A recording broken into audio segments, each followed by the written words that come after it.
There's a powerful story in John 9, one that starts with a question many of us have asked in different forms. Who sinned, this man or his parents, that he was born blind? The disciples saw a problem. Jesus saw a purpose. And in that moment, Jesus gave an answer that rewrites how we see suffering.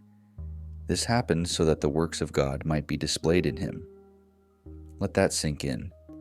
This man's blindness wasn't punishment. It wasn't failure. It wasn't even random.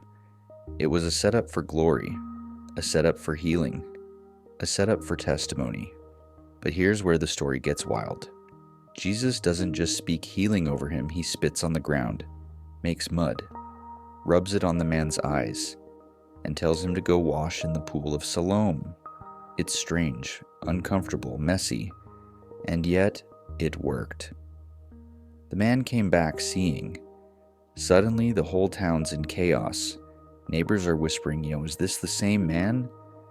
The Pharisees are fuming, trying to twist the story. Even the man's parents are afraid to speak truthfully, worried they'll be kicked out of the synagogue if they say too much. But the healed man, he's fearless. He doesn't quote theology. He doesn't argue doctrine. He just speaks his truth.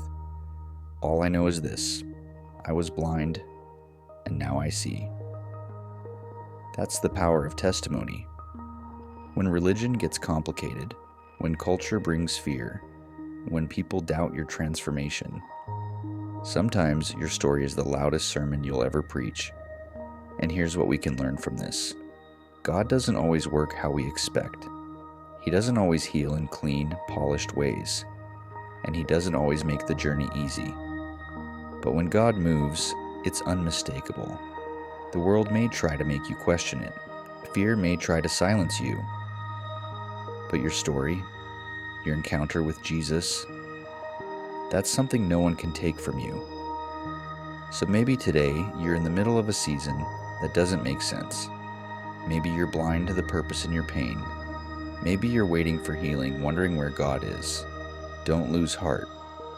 God might be writing a testimony in your life right now that will silence the critics later. He might be preparing you not just for healing, but for boldness. Let this be your encouragement. Finally, brothers and sisters, whatever is true, whatever is noble, whatever is right, whatever is pure, whatever is lovely, whatever is admirable, if anything is excellent or praiseworthy, think about such things. Whatever you have learned or received or heard from me, or seen in me, put it into practice, and the God of peace will be with you. Philippians 4:8-9. You may not be able to control the pain, the process, or the people around you, but you can control what you dwell on. Choose to dwell on truth. Choose to dwell on healing. Choose to dwell on Jesus. And if this message touched something in you that you needed to hear, go ahead and share it with a friend. Like the video and subscribe so others can reach this message with the engagement and so you may stay informed with the Word of God.